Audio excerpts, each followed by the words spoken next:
係嘛？睇到 OK。好，我哋嚟念開經偈。南無本師釋迦牟尼佛。南無本師釋迦牟尼佛。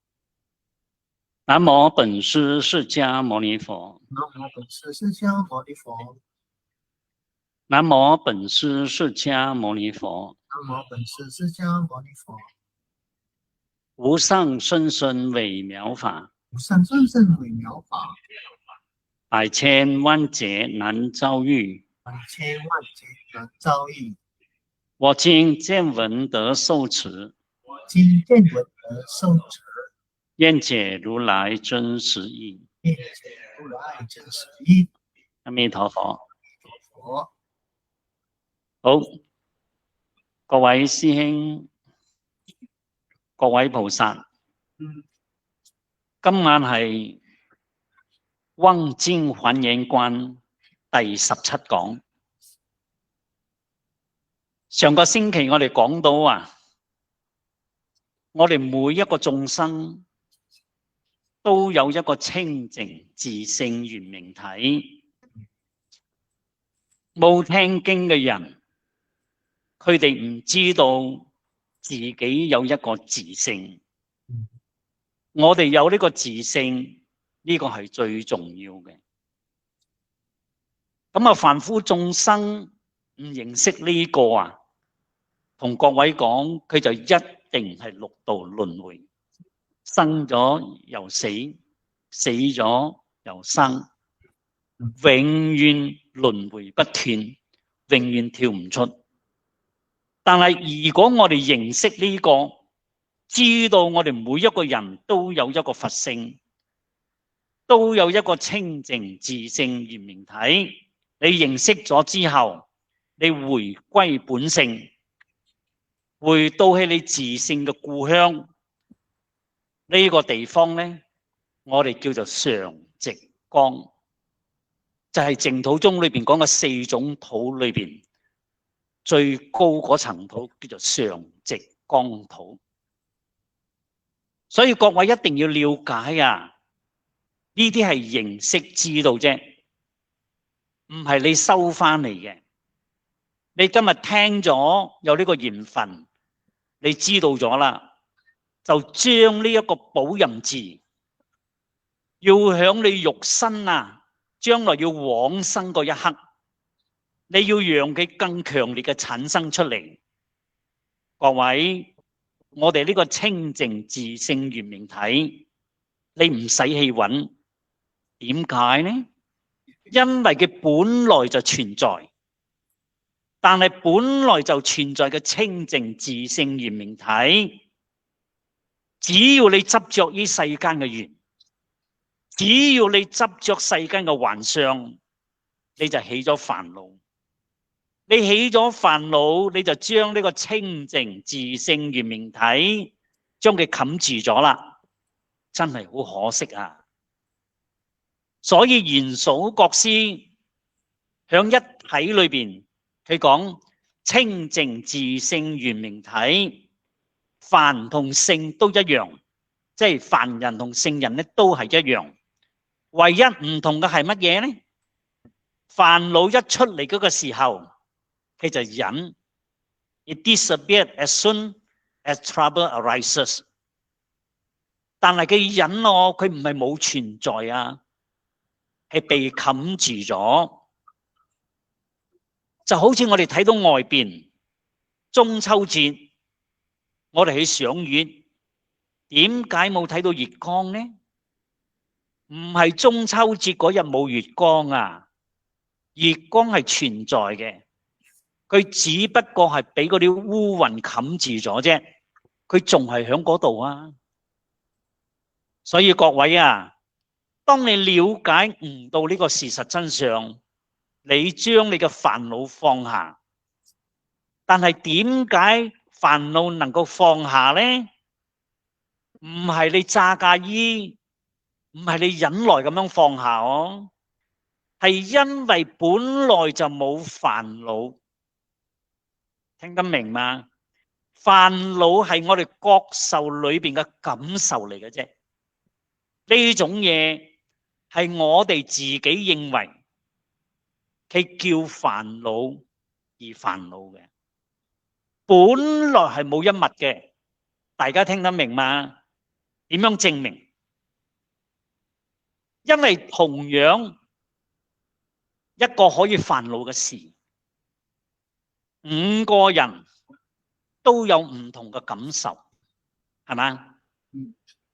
如果呢樣嘢係真實嘅，咁5個人就真實啦。點解5個人都有唔同嘅感受呢？呢個就證明，因為全部都係你嘅心喺度做主啫。有一部電影小說叫做《雙城記》啊。咁啊，佢雖然係世間嘅事，但係有哲學嘅道理。最後佢哋呢啲人咧要上呢個斷頭台，一個一個上去斷頭台，要處死嗰個時候，前邊有個細路女，佢好驚啊！但係佢睇到後邊有一個人，佢完全都唔驚啊！佢就轉過頭去問佢：你點解你唔驚呢？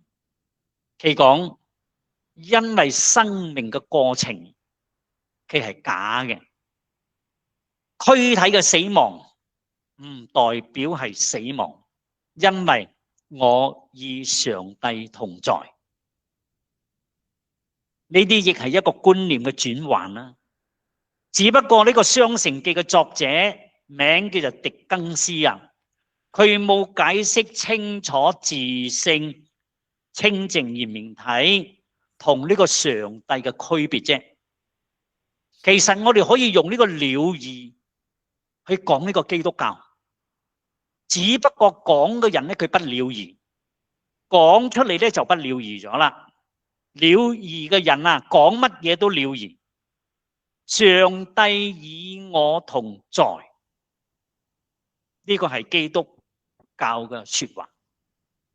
本來上帝就同所有嘅眾生同在，呢個上帝響基督教佢叫做上帝，但係響我哋佛教裏邊就叫做清淨自性圓明體，聽得明嗎？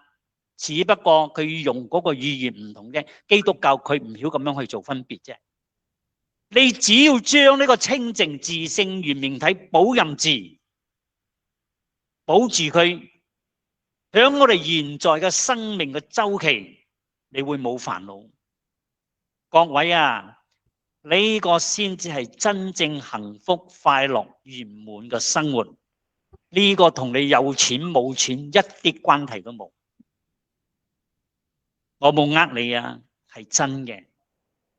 亦同你有冇兒孫滿堂都冇關係。嗰啲係你自性本身嘅能量，讓你知足再快樂啫。你現在保任住，當有一日你嘅生命嘅周期冇咗啦，即係死期要到咗啦。因為生命嘅周期冇咗，一般嘅眾生啊，佢仲會去揾另一個生命嘅周期。各位啊，我哋學佛啊，千萬唔好落入輪迴啊！輪迴嘅意思就係你失去咗呢個肉體，你再去揾一個肉體。點解？因為第一個你越揾，亦唔一定越好哦。第二個，就算係俾你揾到咁樣嘅人嘅身體，呢啲從細成長到我哋死亡嘅呢個過程，你仲係要經歷到生老病死，又有乜嘢意思呢？呢套戲啊，演到依家，我哋都唔知演咗幾耐，唔都幾多千萬劫啊！今日我哋先至有機會聽到咁樣嘅了義嘅經啊！我哋呢一世人要同自己講，就要終結咗佢，聽得明嗎？而且要當下就要終結咗佢，呢個只不過係一套戲嚟嘅啫，都響夢中嚟嘅啫。你知道呢個道理，呢個道理你已經知道咗，到你要往生嗰一刻，無掛無礙，就好似廣音老和尚一樣。廣音老和尚亦係人啊，但係佢偉大嘅地方喺邊度呢？唔係佢唔食飯唔瞓覺，佢偉大嘅地方就係無來無去無大志。要聽嘛？我福建話我唔知講得啱唔啱啊！冇嚟冇去冇大事，因為佢悟到咗呢個事實真相。事實真相呢個實相係冇來亦冇去嘅。咩叫做無來無去？咩叫做冇來冇去？因為佢已經超脫咗二元化嘅實相。所謂二元化就係講相對嘅，有男就有女，有天就有地，有陰就有陽，呢個叫做二元化。佢已經超脫咗，可見得可以證明呢個廣音老和尚已經入法界咗啦，佢唔受到世間嘅干擾咗啦。呢種人一定往生，唔係講我睇到阿彌陀佛嚟接我，我就往生，唔係。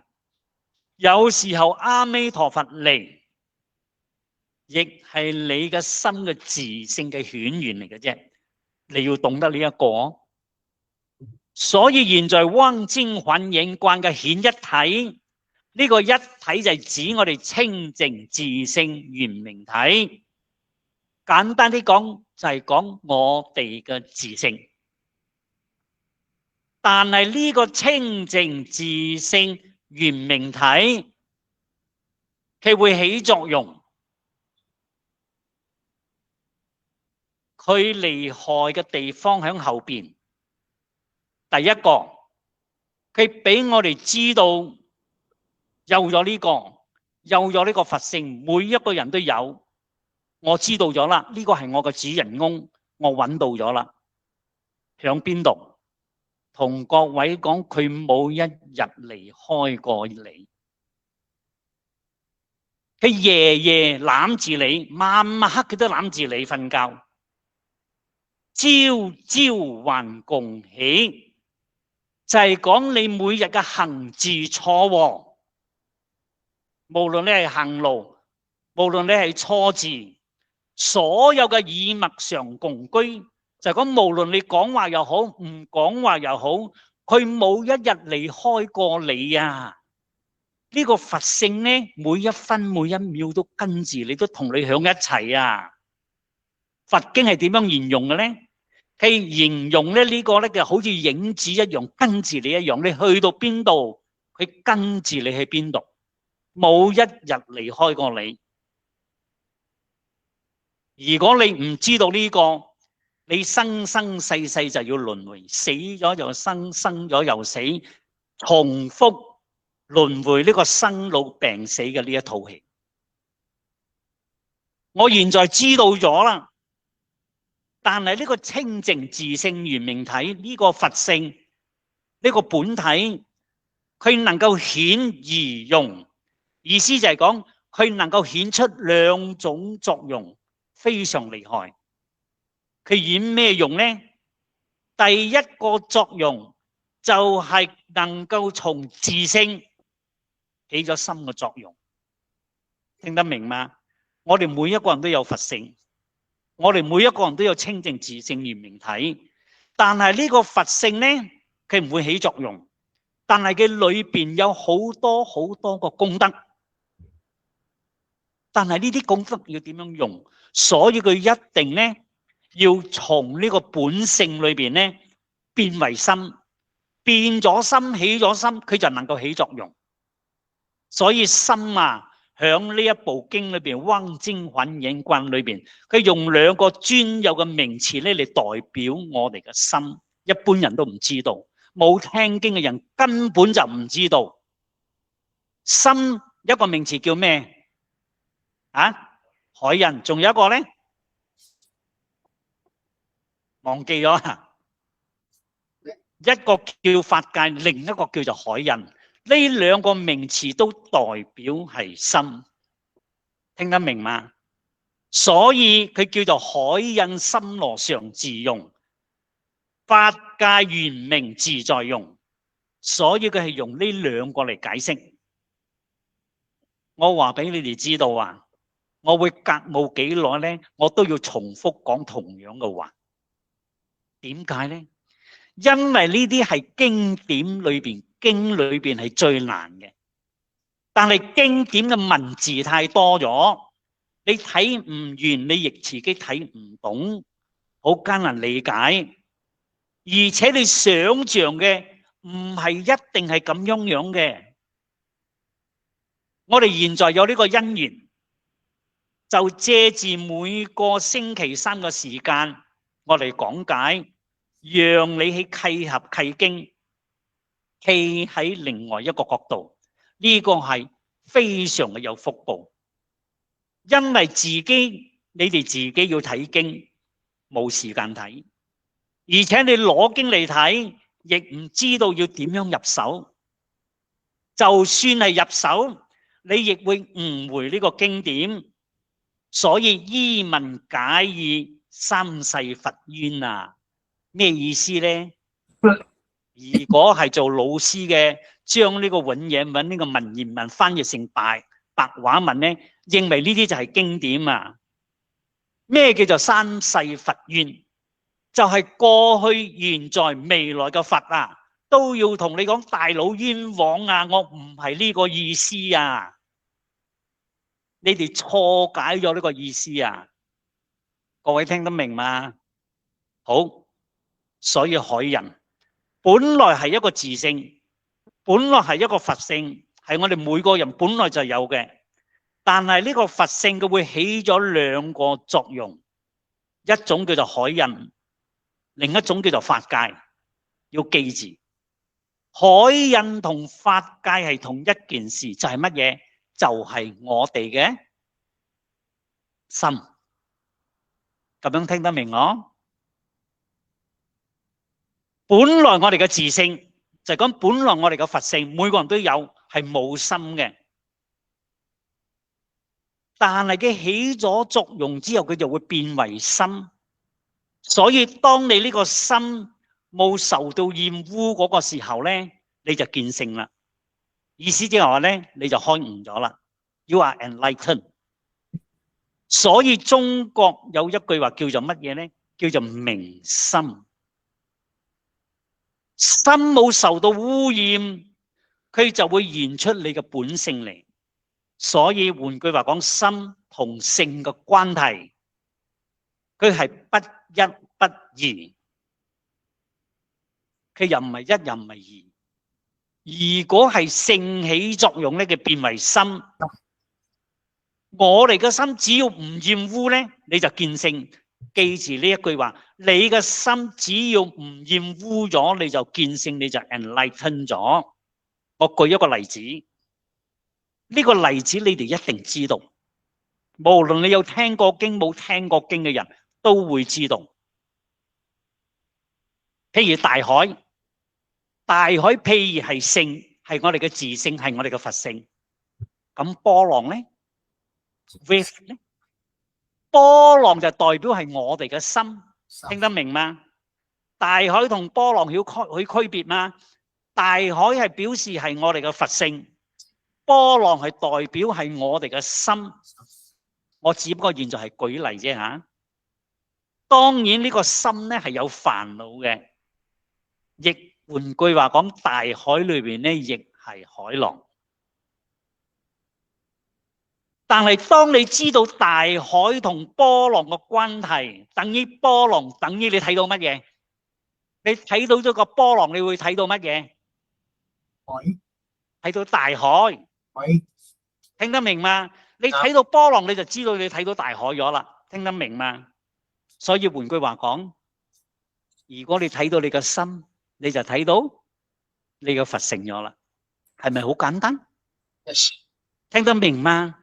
所以我哋嘅心可以覺察，所以修行唔係你哋想象咁艱難嘅。只要你有福分有因緣，你能夠聽到咁樣嘅經，呢啲係你嘅福分。冇聽過你根本唔懂，你只係迷迷糊糊咁樣就過一生啦。死咗又生，生咗又死，死咗又生，生咗又死，重複輪迴，重複做同樣嘅事。所以我哋嘅心係可以覺察嘅，但係我哋嘅性呢，我哋嘅本性，我哋嘅自性，我哋嘅佛性係冇辦法覺察。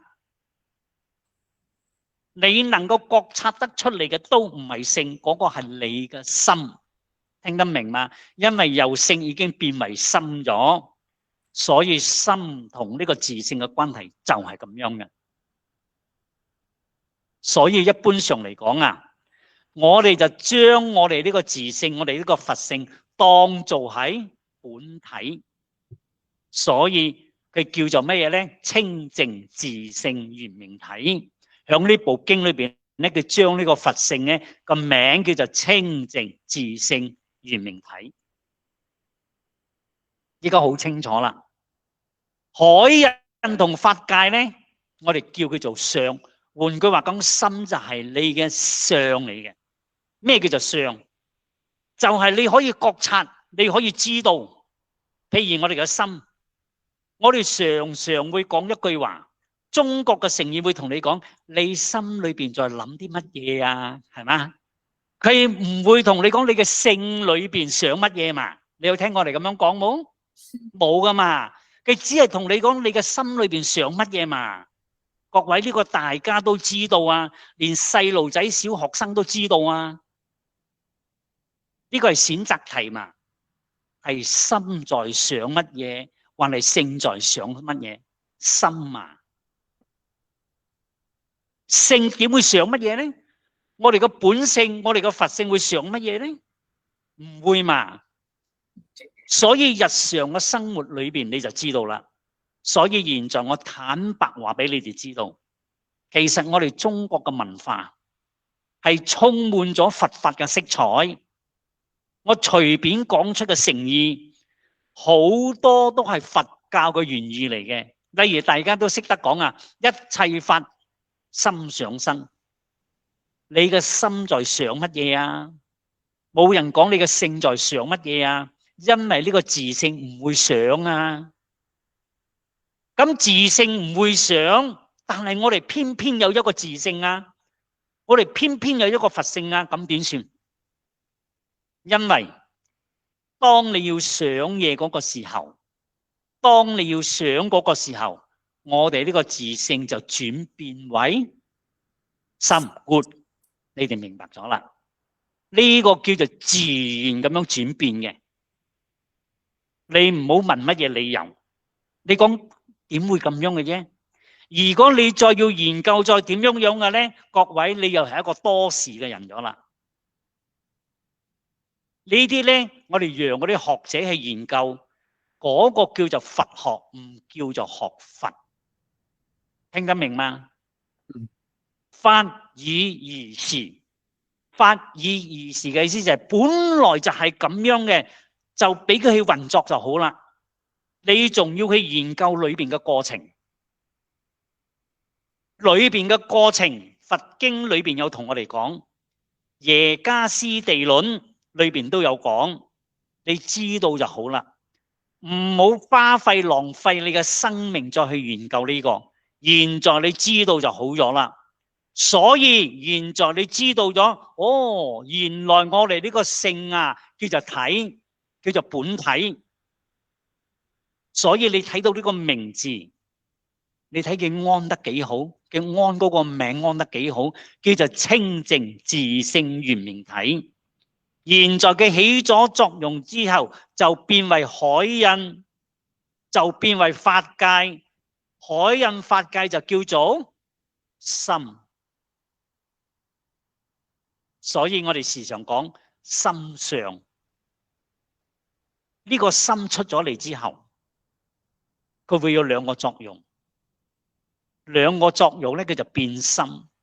變心有兩個專有嘅名詞，一個叫做海印，一個叫做法界。佢會點樣呢？如果我哋從海印呢一邊嚟講嘅，你寫法界亦係一樣。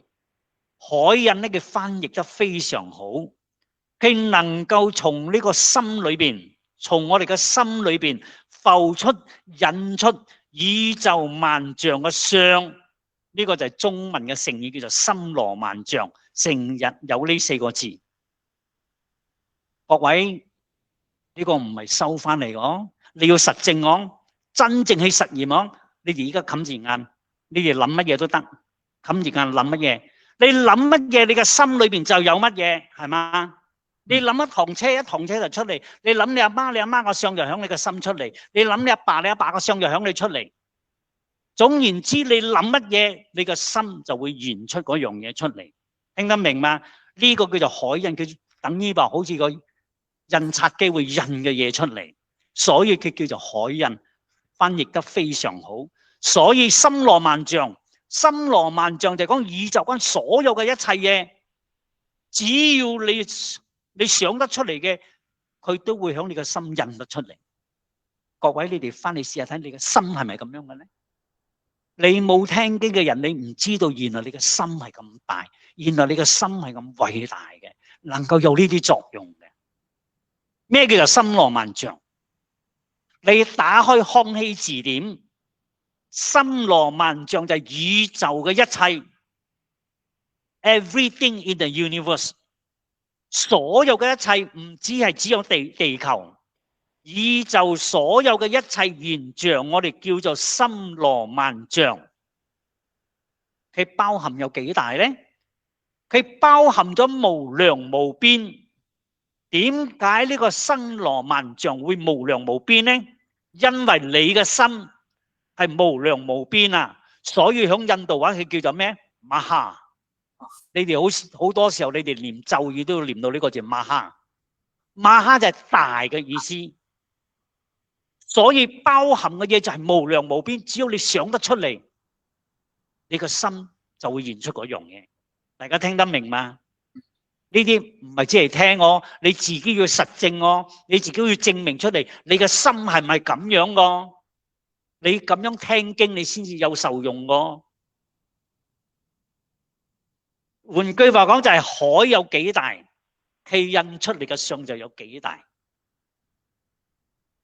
唔通會海咁大，印出嚟嘅即係海裏邊嘅其中一小部分嘅影像啫，冇咁樣嘅事嘛，啱唔啱？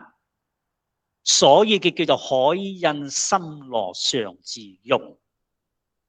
常自用係乜嘢意思？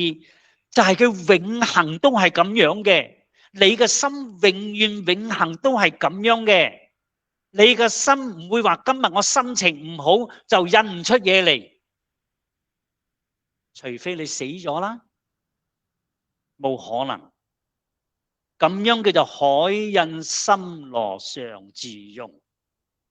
好，到呢邊，我哋花咗17個禮拜講完咗呢個海印森羅常自用，佢能夠現出所有嘅相。再聽多一次，我哋嘅心係無量無邊嘅大。你想乜嘢，佢就能夠現出乜嘢。你想宇宙有幾大，宇宙就有幾大。佢能夠現出所有嘅相。但係現在咧，問題嚟咗啦。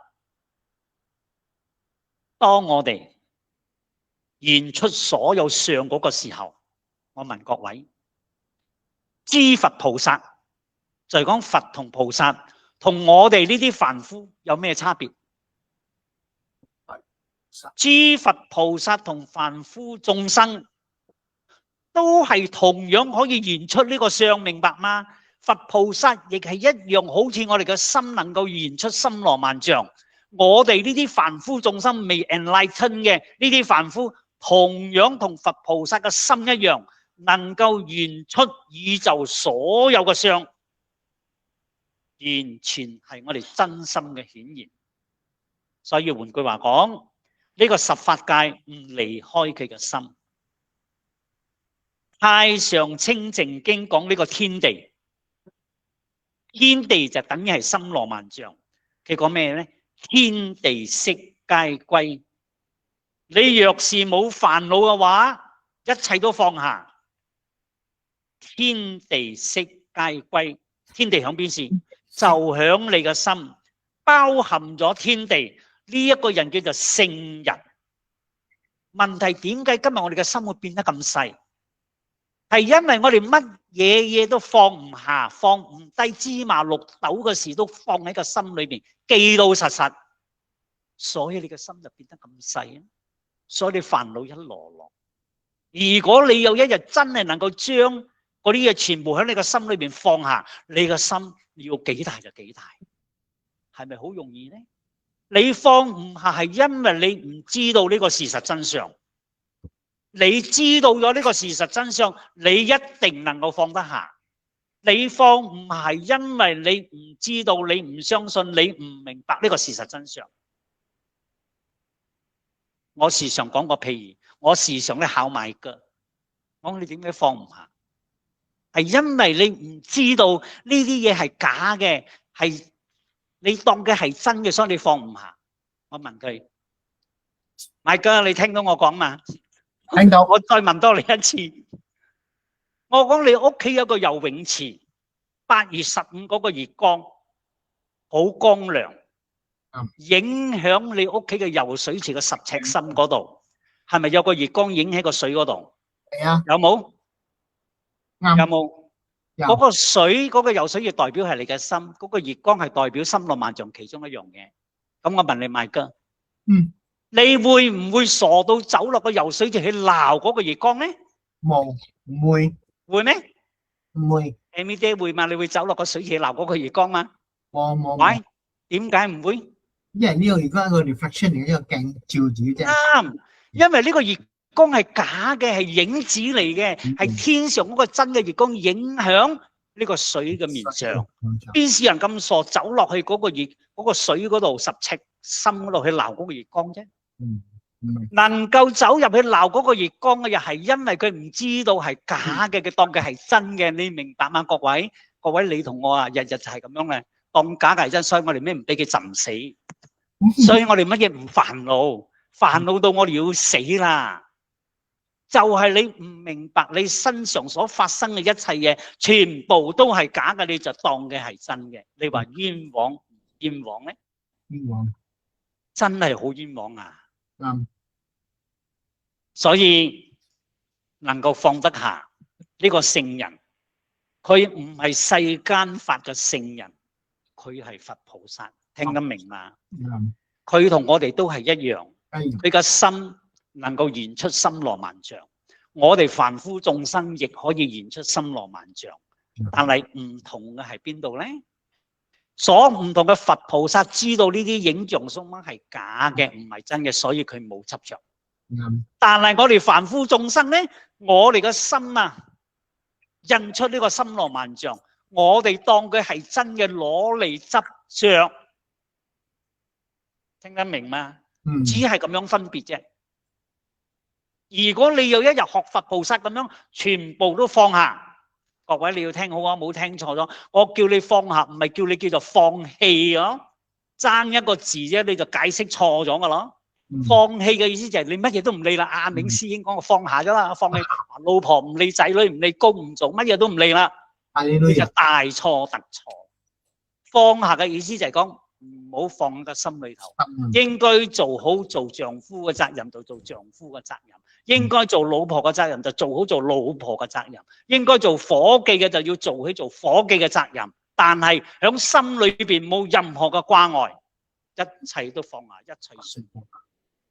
咁樣叫做佛菩薩嘅生活，你就活得好自在，你就活得咧出邊嘅各種嘅環境都唔會干擾到你嘅心。今日我哋呢個心俾佢干擾咗，係因為出邊呢啲假嘅嘢、假嘅影像咧，影響到我哋嘅心。各位再聽多一次，各位一定要記住，世間上嘅嘢一切都係假，要聽好嚟啊！我講嘅假唔係冇喎。有。我問你鏡裏邊有影像，嗰個影像有冇？有冇？有，係真係假嘅？假嘅。假嘅。所以假嘅嘢係俾你攞嚟用嘅，聽得明嗎？唔係俾你攞嚟執着嘅。呢張台係假嘅，但係我可以攞嚟擺 computer 啊，我可以攞嚟寫字啊，我可以利用佢，但係我唔執着佢。換句話講，你個心就放低咗佢啦，係咪好容易？當你明白呢個道理，好多時候好多事情你係可以放得下嘅，你係放唔係因為你嘅執着心太重咗啦。所以我問各位，若是話係咁樣，你哋做得到嗎？坦白同我講，你哋做得到嗎？做得到嗎？想 good， 肯定做得到嘛？點解？因為我哋同佛菩薩係一模一樣啊！佛菩薩都係人嚟噶，佢做得到，點解我哋做唔到啊？但係點解我哋叫做凡夫？明明佢個海印，明明佢個心可以森羅萬象，全部都能夠顯現，佢就唔愛，偏偏要顯現乜嘢咧？一樣係顯現啦，但係佢就專注喺佢自己攀緣心嘅當下。明明呢個海印可以全部嘅法界森羅萬象咧都可以顯現，但係佢嘅見解，佢嘅見地，就係講佢嘅眼光啊，佢只係局限喺某一個部分啫。各位，呢個就係我哋中文所講嘅，叫做呢個人嘅眼光好窄，局限喺咩裏邊？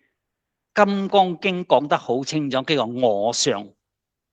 再點樣講都係為咗我，即係呢個我。人相同你相對立嘅叫做人相。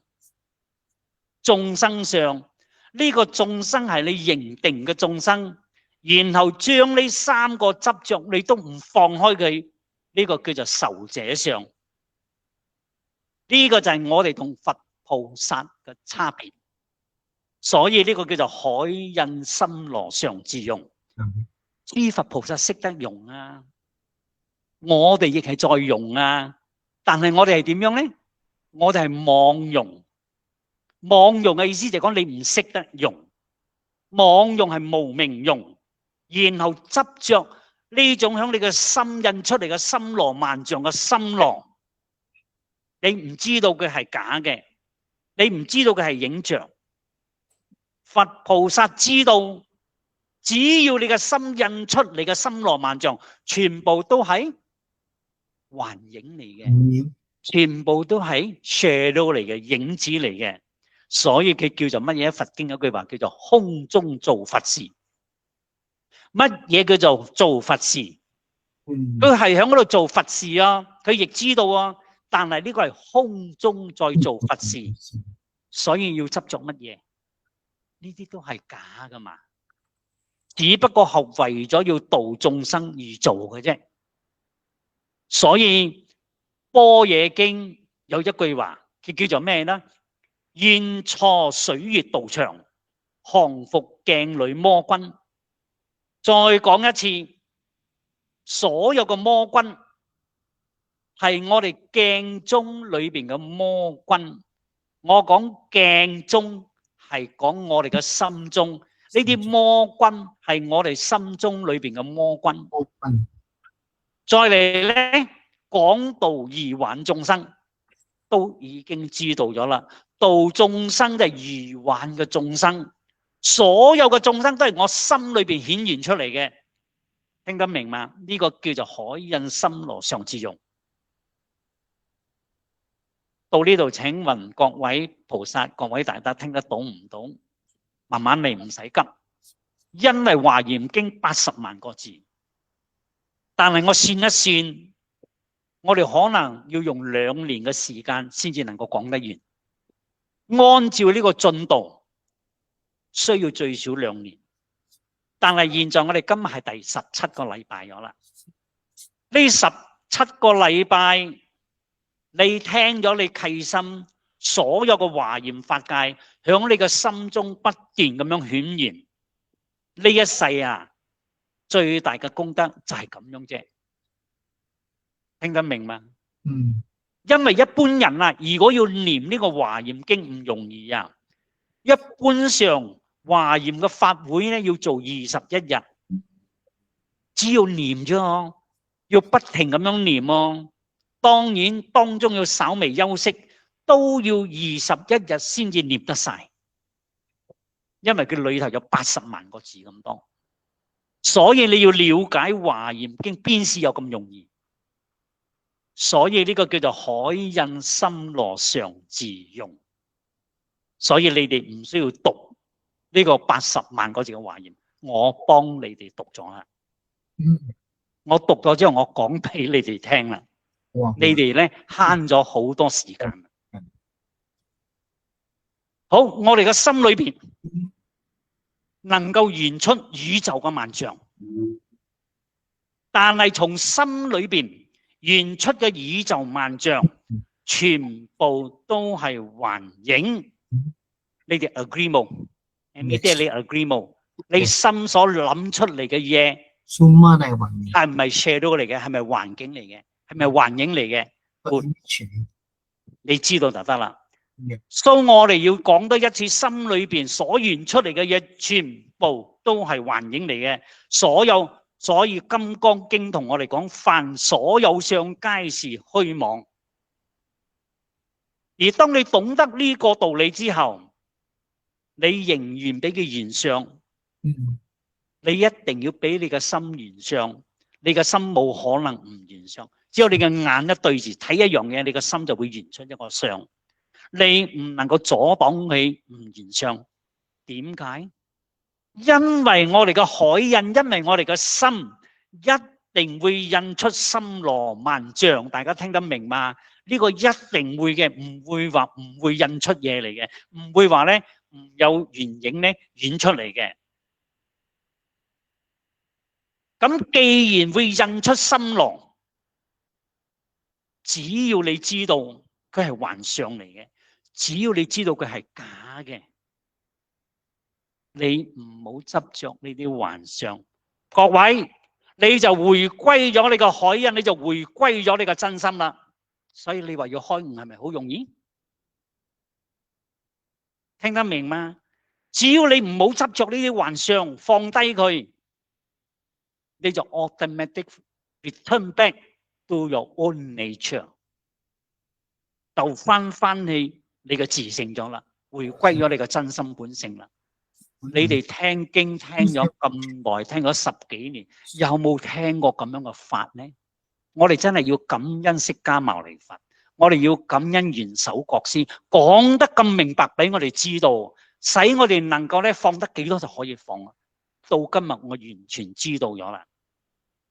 各位，回歸真心叫做明心見性，就係呢個道理啦。睇你要唔要回歸啫，睇你要唔要明心見性啫。各位，如果你要明心見性，要點樣做啊？要點樣做啊？明心見性，明歸啊，就係你要放下你心裏邊嗰啲幻影幻象，全部放低佢，一絲一毫都唔執着佢，你就咁樣回歸咗啦。嗱，我哋謝師菩薩幾叻，俾個掌聲你。所以各位啊，《金剛經》全部都係講呢個道理啊。《金剛經》講咩啊？凡所有相，皆是虛妄。我相即係人相，眾生相，壽者相，即係非相。各位仲記得嗎？記得。意思就係講完全都冇係假嘅。所以佛有冇度眾生？冇。點解呢？因為佢係在度一切幻化嘅眾生，係度你心裏邊嗰啲幻化嘅眾生。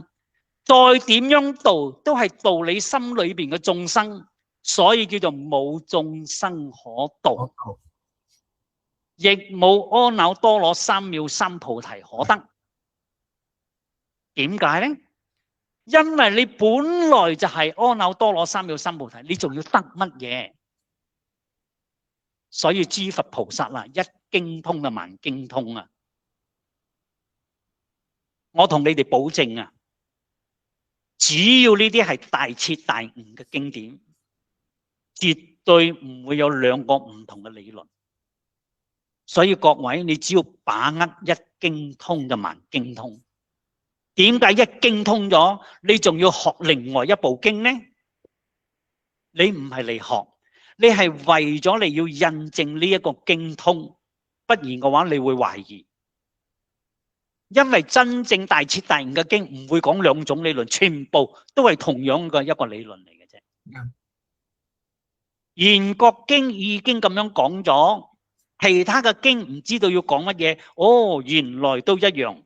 各位，你睇咗之後啊，你會增加你嘅信心。信心鞏固到咩呢？雖未山可壞，你嘅信心不壞。到嗰日你先至叫做大徹大悟。點算呢？因為你累劫以來生咗又死，死咗又生，生咗又死，死咗又生，響嗰度一直咁樣輪迴，都係響嗰度懷疑。好啦，呢一世好唔容易啦，我唔敢講我係善知識。呢一世你好唔容易俾你移到咗正法，俾你有機會聽到咁樣嘅法啦。法界叫做正法。所以各位啊，唔能夠放棄啊，唔可以放棄啊，因為呢個唔係世間法，聽得明嘛？咩叫做世間法？以今日嚟講，世間法唔係好壞嘅問題，實際嘅用途，講我哋嘅身體要點樣保養，呢啲係世間法。點解咧？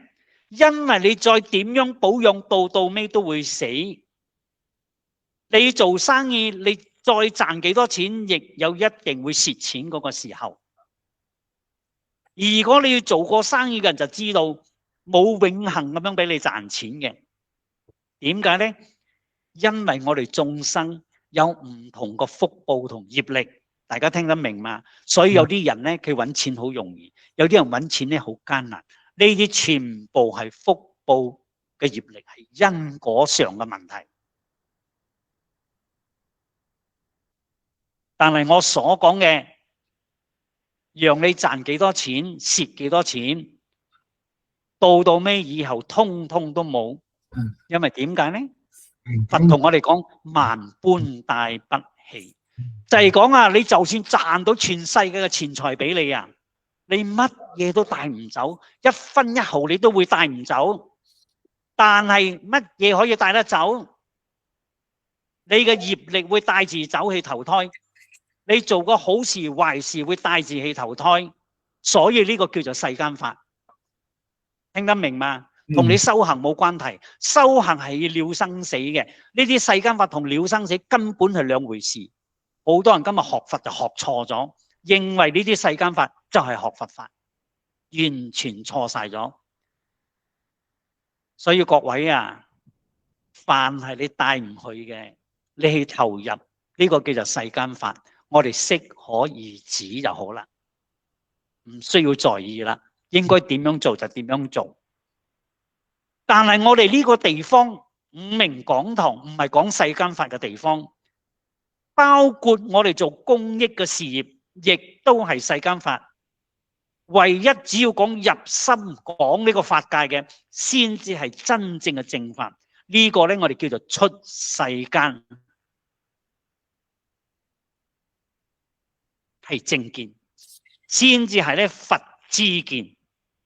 現在五明講堂在講呢個，所以各位能夠不直咁樣有呢個福分，不斷咁樣去宣導法密經，真嘅會有好大嘅效果。好，當我哋知道咗海印森羅會產生咁樣嘅作用之後，各位現在我舉出華嚴經呢一段話咧，去做呢個印證。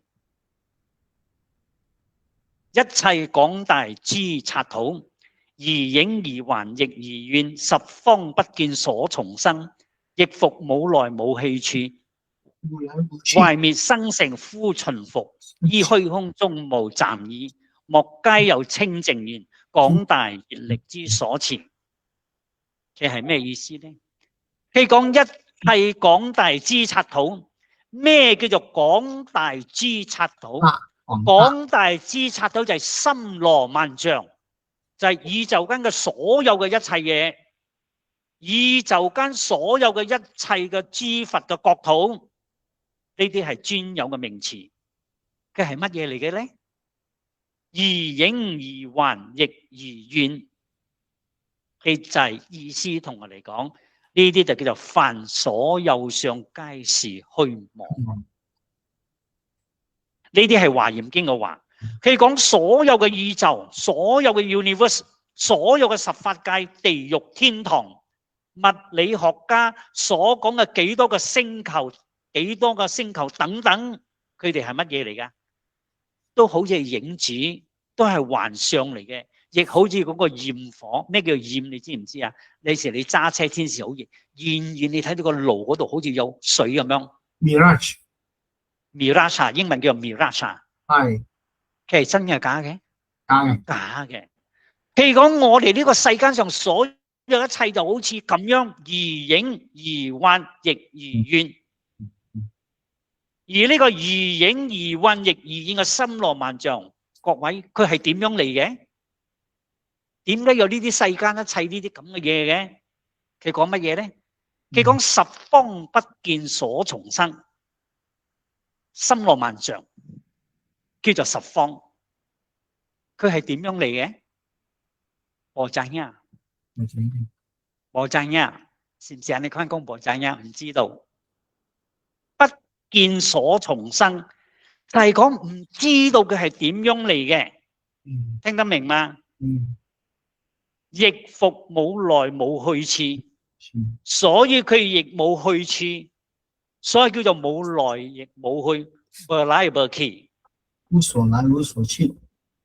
各位佛經裏邊啊，大乘起信論已經話俾我哋知道，呢個森羅萬象，呢個宇宙間所有嘅一切嘅森羅萬象，你眼見得到嘢，佢係點樣嚟嘅咧？大乘起信論同我哋講，一念不覺生三世 ，one unvickened thought produces the three subtle states。呢個已經同我哋講得好清楚咗啦。因為我哋嘅自性裏邊，我哋嘅佛性裏邊有能量，有 energy， 聽得明嗎？呢個能量啊，佢只要一啟動，佢啟動係好微小嘅啫，好細嘅啫。唔係我哋現在想嘅嗰種啟動，佢好微小嘅，佢微小到乜嘢咧？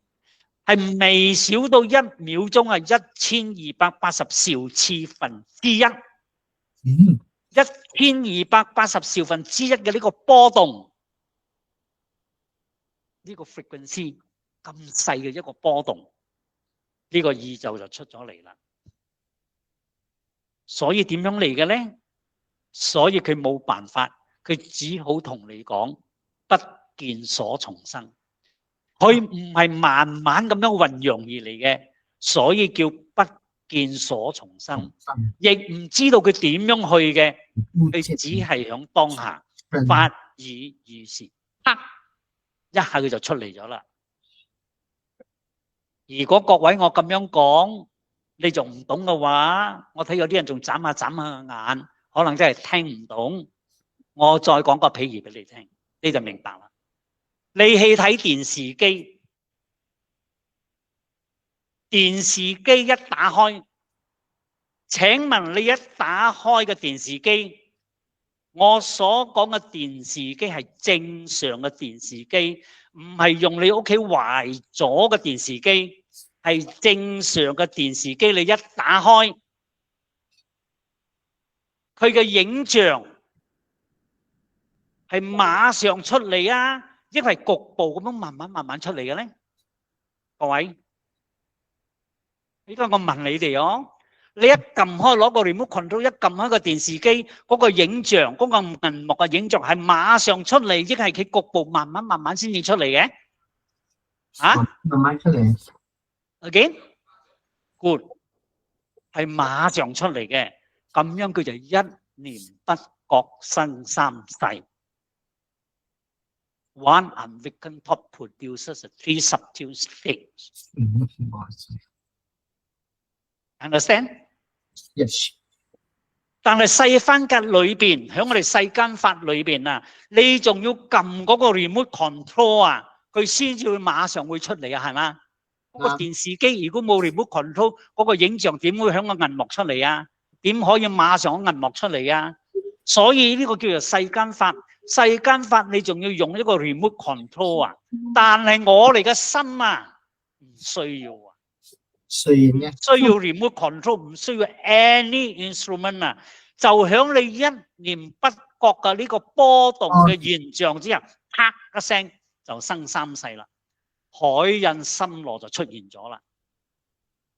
響呢個海印森羅裏邊，佢會產生乜嘢咧？佢講咩咧？佢講壞滅壞生成呼循復，意思就係講從世間嘅角度。係有生滅，有壞滅，有生成，互相咁樣循環重複，係咩意思咧？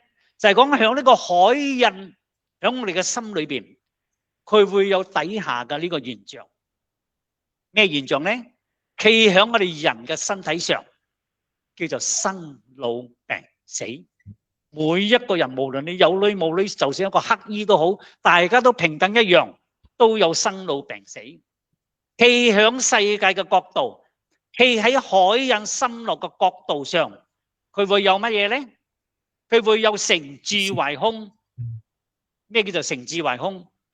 本來冇嘅嘢，突然間有一樣嘢叫做成，成咗之後咧，佢住響呢個世間裏邊。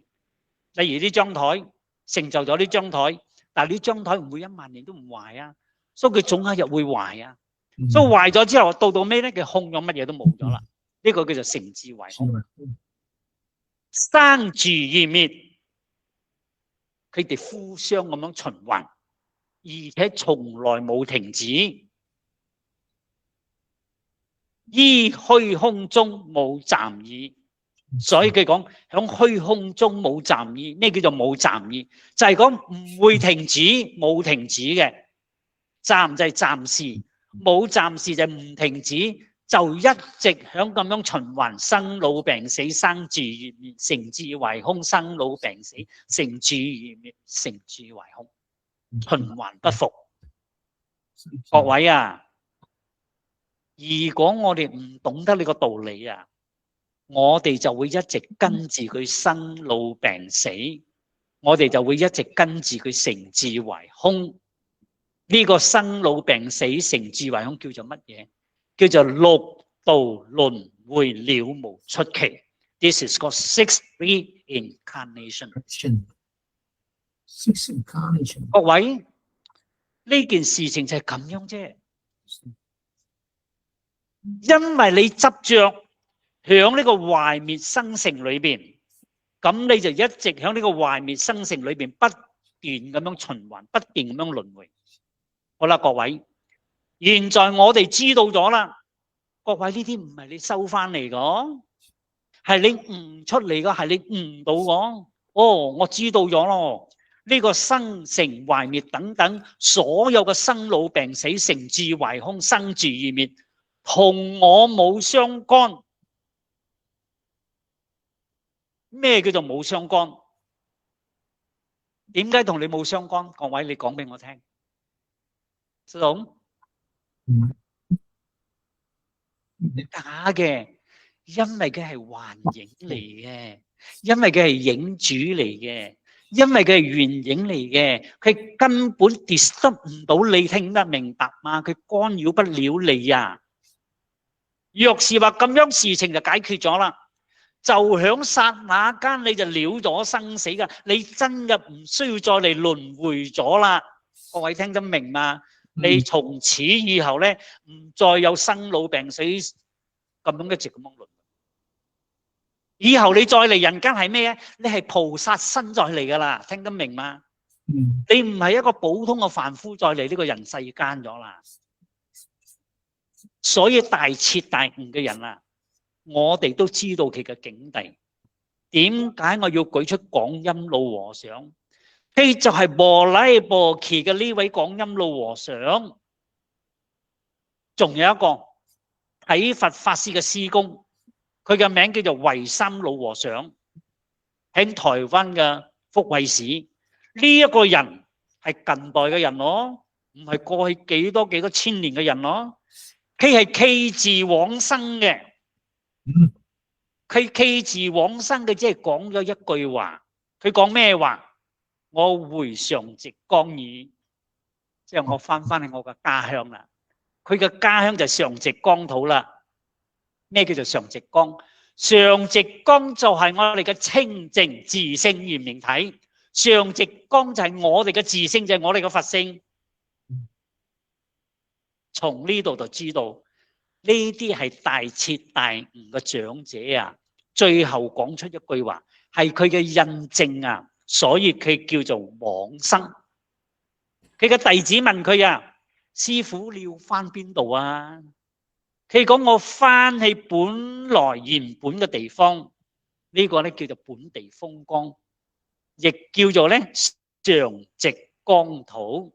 常寂光叫做清淨自性圓明體，佢要翻去嗰度，佢要翻去佢個故鄉。我哋嘅故鄉就響呢度，大家聽得明嗎？我哋嘅故鄉就響呢個常寂光土。我哋每一個修行嘅人，將來都要翻嚟呢度。各位，大家都可以做得到嘅，真嘅。你能唔能夠將你契字往生？呢啲唔係好重要，呢啲只不過係試驗俾我哋睇嘅啫。但係重點係你要翻去你嘅故鄉啊！大家都知道，大家都能夠做到，點解呢？因為佢就係我哋本來嘅地方嚟嘅，各位了解嗎？當我哋知道呢度後邊就係華嚴經嘅厲害，再講清楚點解會有海印森羅常住用呢一句話，就係點解會有呢個生老病死成住壞空嘅世界呢？點解會有呢啲現象產生嘅呢？佢講咩呢？莫不皆由清淨緣，佢係來自於兩個。第一個係來自於佛菩薩嘅清淨嘅緣，因為眾生有感，佛菩薩一定有應。因為佛菩薩唔會拒絕眾生，但係要眾生有感，佢先至會有應。如果佛菩薩嘅先應嘅話，呢個叫做攀緣心，大家聽得明嗎？所以佛菩薩咧，佢係唔捨眾生嘅，但係佢要眾生有感，佛菩薩先至會有應。應嚟做乜嘢？應嚟幫助眾生，呢個叫做清淨緣。所以點解會有呢個世界嘅整個循環嘅存在？來自於兩個，一個係佛菩薩嘅清淨緣，另外一個咧廣大業力之所持。另外一個係凡夫嘅業力，凡夫嘅卡瑪所把持嘅，所以你唔得唔嚟。總而言之，你一日唔明心見性，你一日唔 enlighten， 你唔得唔嚟啊！但係你嚟嗰個時候咧，你可能唔係人啦，你可能係畜生，你可能響地獄，你可能咧係餓鬼，你可能係天人，你可能係阿修羅。唔一定啊，但係唔得唔嚟，一定要嚟。As long as you are not enlightened。所以世間嘅造成，點解會有呢啲咁多個森羅萬象？係來自於呢兩股力量。第一股最大嘅力量係來自於眾生嘅卡瑪，係來自於眾生嘅業力。咩叫做業力？心有所指，心有所持，心有所煩惱，就稱為咧叫做業力。請問各位邊個有冇煩惱啊？有邊個冇煩惱嘅？有冇？舉手俾我睇下，有冇煩惱？又換句話講，你仲係有業力。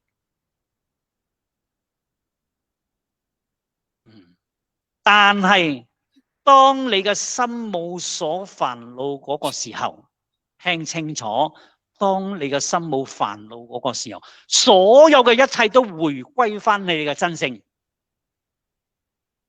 一切都回歸你的真性。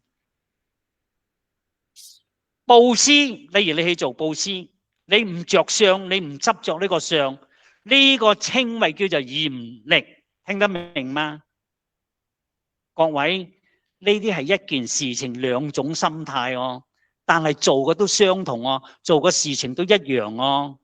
所以《金剛經》講得好清楚，若菩薩布施，佢亦稱為菩薩，佢亦布施。乜嘢叫做布施？布施叫做悉檀，悉檀咧係印度話，對眾生有利益嘅，去幫助佢，我哋叫做布施。佢講咩咧？若菩薩布施不着相，而人有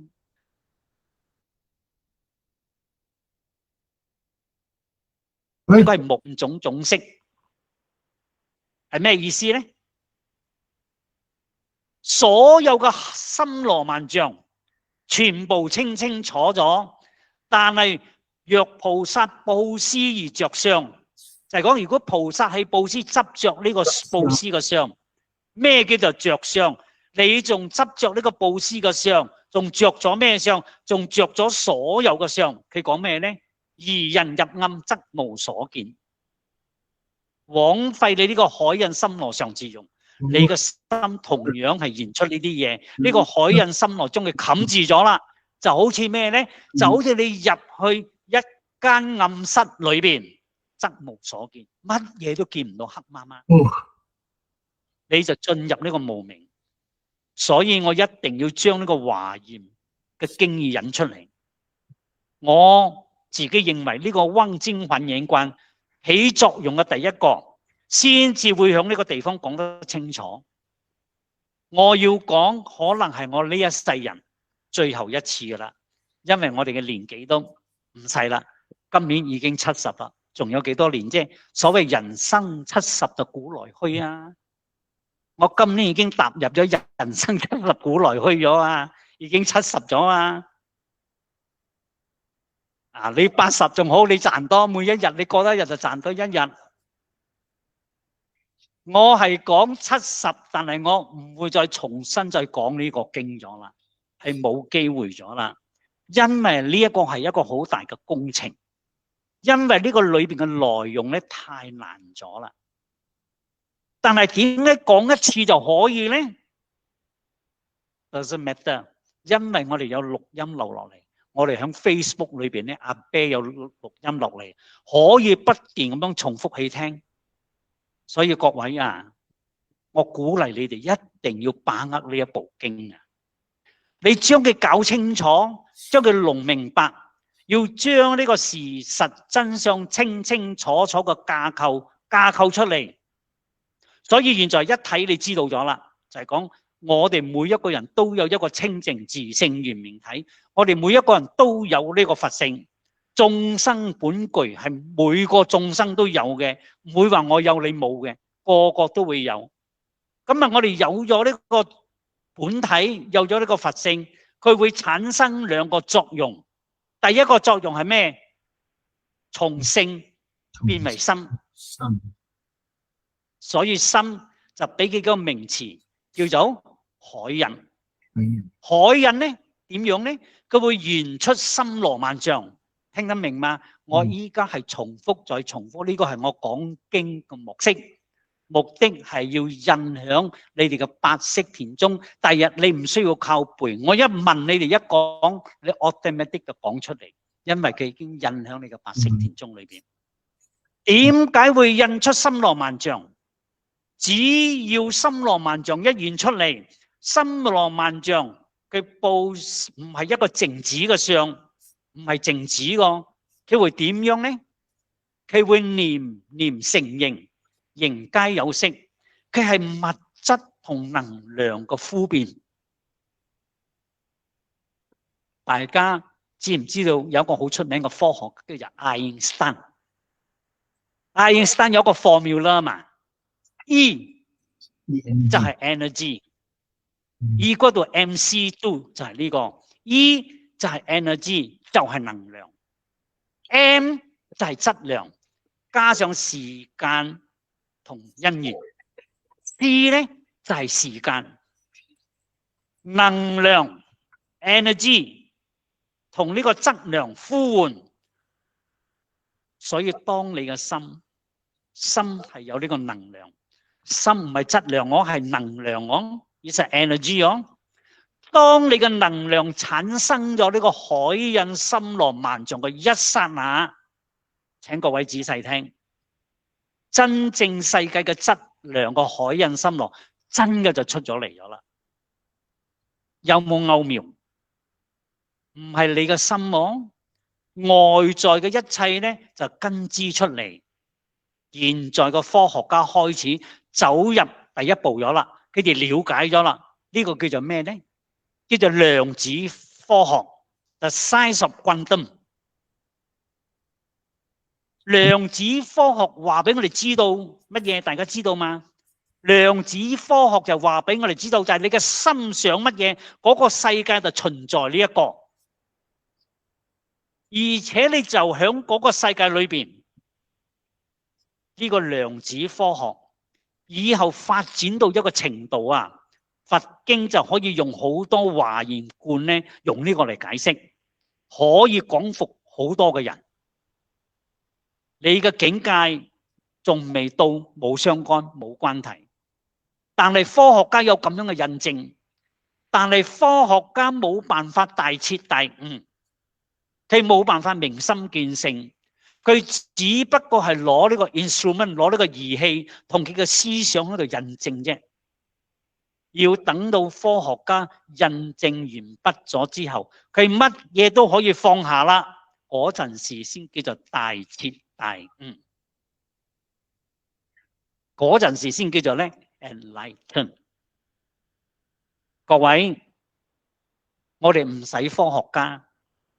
呢個咧就讓呢個科學家去努力，我哋只要點樣咧？我哋唔需要 any instrument，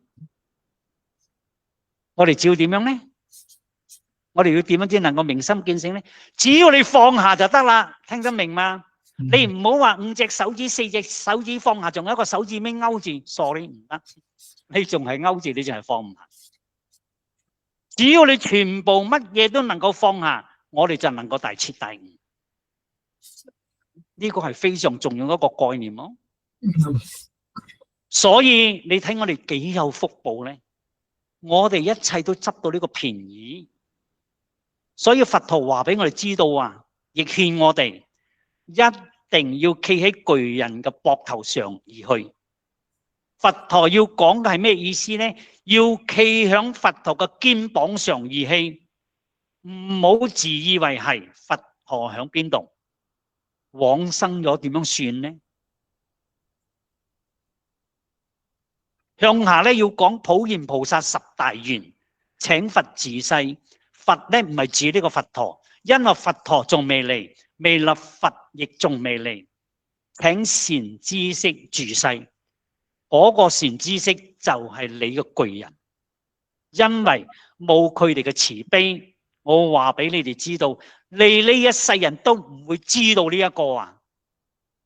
你每日念經拜佛，亦唔會知道呢一個啊！真噶，真噶係咁樣啊！所以各位，我哋開經偈講啊，緣解而來真實義啊！呢個海印產生出嚟嘅森羅萬象，佢一定會點樣呢？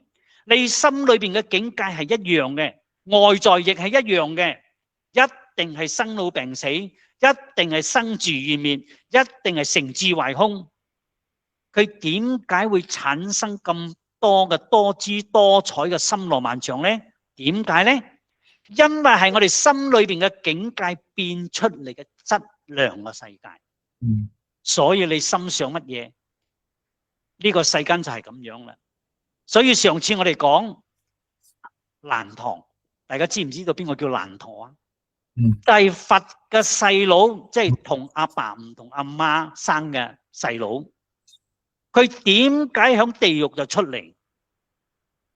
佢去地獄睇到佢嘅名字哦，因為嗰陣時佢仲未到地獄哦，釋迦牟尼佛帶佢地獄哦，佢就睇到佢嘅名字就響地獄咗哦。點解知唔知咧？因為佢心中裏邊有貪嗔痴，所以地獄同時跟佢現在出現。所以我哋嘅化身嗰個叫做化身。唔好以為你而家投胎響呢個地方叫乜嘢名，可能你響唔同嘅法界裏邊有你嘅化身響嗰個地方哦，亦係過住生老病死嘅生活，你唔知道啫啊！講唔定地球嘅某一個人係同樣同你同一個法身嘅變現，點解咧？大家知唔知咧？因為我哋嘅自性。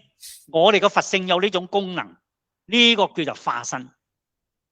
向後會講到係講呢個經典嘅內容，但係我補充，你聽咗以後啊，你會好驚訝，你會好驚奇啊！哇，原來就係咁樣啊！呢個叫做十法界嘅出現，呢個叫做法身、化身、報身三身嘅化身。所以點解出家人要午供、晚供、早供？一定要念一句話，念咩話？大家知唔知咧？如果大家有響佛廟住過，一定知道嘅。供養清淨法身，毗盧遮那佛。毗盧遮那佛就係我哋嘅法身。跟住咧，佢言咩咧？言滿報身羅舍那佛，呢個係我哋嘅報身。再嚟咧，千百億化身釋迦牟尼佛。就係所有充斥響世界宇宙嘅無量無邊嘅化身，其實係同一個身所出現嘅啫。各位講到最後，你知道成佛嘅境界係乜嘢嗎？因為佢知道所有嘅眾生，佢講咩咧？若卵生，若胎生，若濕生，若化生，若有色，若冇色，若有想，若冇想，若非有想，非冇想，原來都係我嘅化身。跟住咧，滅度無數無量無邊嘅眾生，原來所有嘅眾生都係你嘅心所變出嚟嘅。最後佢講咩咧？而實無眾生得滅度者。你睇下講得幾明白？點解？因為都係你變出嚟嘅，你要滅度乜嘢？你要度乜嘢？全部都係你心裏邊嘅眾生嘛。Amy姐，你今日喺度睇到我啦。你翻到屋企夜晚黑，你諗下我頭先喺五明講堂講經嘅，請問你諗嗰個阿明師兄呢個心裏邊係真係假嘅？假嘅，真係假嘅？假噶嘛，係影子嚟噶嘛。所以你要滅度眾生，全部係你心現出嚟嘅眾生嘛。要度乜嘢？全部係假嘅。如果你真係懂得呢個道理啊，呢個你就會點頭。原來佛冇叫我哋去度嗰啲有形嘅呢啲眾生，聽得明嘛？就算係你度有形嘅呢啲眾生，亦係你嘅眾生變現嘅眾生。請問各位，有邊一個眾生離開你嘅心？你今日嬲一個人，佢會離開過你嘅心咩？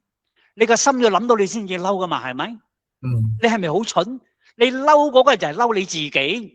因為嗰個人都唔響你前邊咗，你係嬲你心裏邊嗰個影子啊！大家聽得明嘛？你係咪好冤枉咧？嬲到自己咧點樣啊？激親條中氣，走去藥材鋪買啲綠葉都補唔翻條中氣啊！真係陰公啊！你話係咪？所以各位全部都係心嘅境界。點解？有邊一個眾生離開你嘅心？所以全部都係你嘅心所現出嚟嘅。所以當你以後念阿彌陀佛，念到一定程度嗰個時候，你要體悟呢一點，原來我念嘅阿彌陀佛，阿彌陀佛就係我心中嘅阿彌陀佛。呢一句阿彌陀佛，我就係阿彌陀佛心中嗰一個眾生。所以嗰個阿彌陀佛同呢個我能念過呢個我叫做乜嘢？佢係一唔係二。係二嘅就唔係佛法，佛法係只係講一嘅啫，係同樣一件事，唔係兩件事。所以你念阿彌陀佛係念邊個？各位，你念阿彌陀佛你係念邊個？心中念自己。心中係念你自己自性嘅阿彌陀佛，呢個叫做唯心阿彌陀佛，聽得明嗎？咁樣呢就完全相信咗啦嘛。各位，我講咁樣樣，唔知各位能夠了解冇？了解冇？你哋了解。哇！嚴經幫助我哋將呢個理論基礎更加紮實。所以如果你發現森羅萬象，逆嚟哦。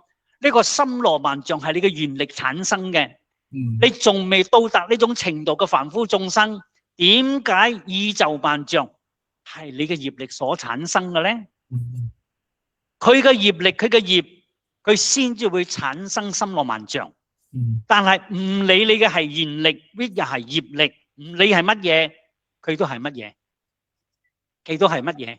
影子，影子。都係而影而幻，亦而現。各位要聽得明呢個意思哦。好森羅萬象，上自用我講完畢咗。我請問各位，唔理你哋了解到有幾深？呢個幾深係以後你哋慢慢嘅見地，你哋慢慢嘅將來嗰個見解，你哋只要話俾我知道，你哋咁樣清唔清楚咧？咁樣就可以啦。有冇清楚？有冇 good 有，咁樣就啱咗啦。咁啊向下，我哋先至能夠講第二個作用。咁啊呢個因為時間上嘅問題咧，我哋留待下個星期先至講啦。好，我哋今晚嘅功課就講到呢度，感恩大家。阿彌陀佛。哦，嚟，你哋有邊度聽唔明白嘅？明白，明白。要問嘅。Any day, yeah, okay? Okay, just like Ayong bro, just like when you're dreaming, you see, when you dream, you feel until you awaken, then you know that you are dreaming. Ayong好似你發緊夢，你唔醒你都唔知道係咪真係個夢。啱啊！你喺夢中，你點知道你係發夢啫？ Yes, the problem. So now we 你一定要醒嚟，你先知道啊。係啊。So 而家我哋明白點解我哋去清醒 ，but we have to observe also 我哋嘅意識，嗰個意識可能我哋係我哋嘅法性咯，去觀察，嗰個咧你要係你最緊要係啱啊，都係如果你冇去觀察啦，我哋因為我哋唔係俾外出嘅世界係咪即係講指定。我哋生活唔係乜啫，但係我哋咧就去指定我出嘅嘢，我哋就睇到我出嘅嘢。This is a problem 啊 ，so we have to 我哋嘅身份啊 ，identity all must let go。Then we go back to。你要知道一切嘅嘢響你個心現出嚟嘅，都係你嘅環境就夠啦，唔需要多咗啦。啱，係咯。So today I was thinking of。講緊個咩嗰度，你 order 係咪？我哋去through 實踐咧，就係我哋認識我哋嘅正式嘅心啊，係實相嘅般若。如果我哋冇認識我哋嘅心咪，因為我哋嘅心好，our suchness heart is so great 好大啊嘛，there's nothing beyond it。或者係好細又好大，好似你講一個先未深入嗰個 seat 嗰度。This is the thing I'm trying to tell you that our mind, our heart is neither small or big。所以 through 能夠去了解起咧，我就去了解呢個實相嘅般若咧，我就知道啦。你了解咗，你咪做得到放下，就係咁簡單，咪就叫你要放下。今日我哋放唔下就係咁嘅原因啊嘛。你細，而家我明白咗點解我哋嘅心咧可以放大，可以放細。你放細，你叫做凡夫；你放大，你叫做佛菩薩。This is how 呢度 now how are we going？ 我點樣去了解修行咧？你聽多啲，開悟係靠聽嘅，唔係靠修嘅。收嚟收你嘅雜氣。係 OK 啦，we end the session，今晚比較夜啲啦，we end the session tonight。 OK，thank you Guru， OK，我哋嚟回向，焉以此功德，願以此功德，普去於一切，普去於一切，我等於眾生，我等於眾生，皆共成佛道，共成佛道，也以此功德，也以此功德，願我靈命意中時，令命意眾時，盡除一切諸障礙，盡除一切諸障礙。面見彼佛阿彌陀，面見彼佛阿彌陀，極樂往生阿羅剎。極樂往生阿羅漢。阿彌陀佛。阿彌陀佛，thank you Guru，thank you，good night。OK，good night。拜。啊？有。你第日我可以 send 個 link 俾你。可以。